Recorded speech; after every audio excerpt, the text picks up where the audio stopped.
দেশকে খ্রিস্টানরা এসে খ্রিস্টান বানাচ্ছে। খ্রিস্টান সংখ্যা যখন বেড়ে যাবে, এই আমেরিকায় তাদের হাতে অস্ত্র দিবে, পার্বত্য চট্টগ্রাম, কক্সবাজার, উখিয়াকে বাংলাদেশ থেকে বিচ্ছিন্ন করার চেষ্টা হবে।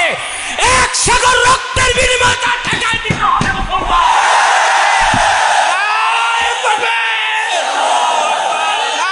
আসুন আমরা বাংলাদেশের রাজনৈতিক, অরাজনৈতিক, ইসলামপন্থী, ডানপন্থী সমস্ত শক্তি এক প্ল্যাটফর্মে এসে বলি, ইসলামের সুমহান স্বার্থ রক্ষায় আমরা এক হতে চাই।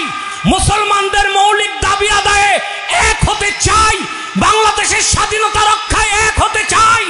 ইসলামী রাষ্ট্র বানাতে এক হতে চাই। সারা বাংলাদেশ কোরআনের রাজ কায়েম হয়ে যাবে। কোন শক্তি তা বাধা দিতে পারবে না, পারবে না, পারবে না।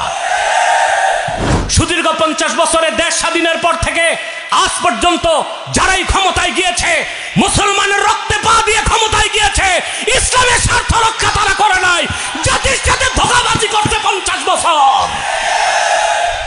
আমার ভাইয়েরা, যেভাবে বাংলাদেশে শত শত মর্দ মুজাহিদ ভারতীয় আধিপত্যবাদকে নস্যাৎ করে দিতে রক্ত দিয়েছে, যদি মার্কিন আগ্রাসন ধেয়ে আসে, এই দেশের ইসলামী জনতা আবারও বুকের রক্ত ঢেলে দিতে প্রস্তুত আছে।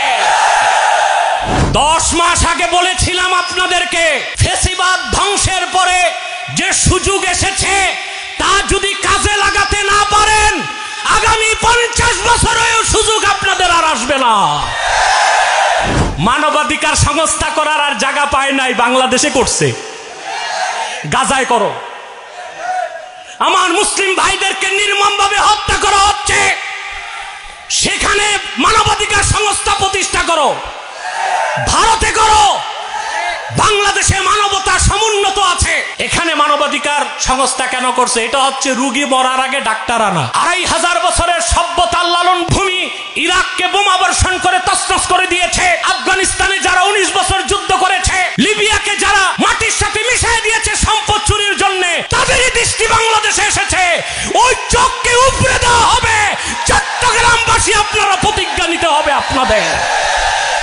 আমার দেশের স্বাধীনতায় যে কালো হাত বসাতে আসবে, সে হাতকে ভেঙে টুকরো টুকরো করে দেওয়া হবে। আমার সবুজ লাল পতাকার দিকে চোখ তুলবে, চোখ উপড়ে দেওয়া হবে। চিটাঙ্গের মানুষ মনে করেন আমরা শুটকি খাই, আমাদের আছে কি? আপনাদের পায়ের তলায় সব সম্পদ আর সম্পদ। আল্লাহ তার হাবিবের শানে বেয়াদবি করলে শাস্তি দেবার কোনো আইন বাংলাদেশের সংসদে নাই।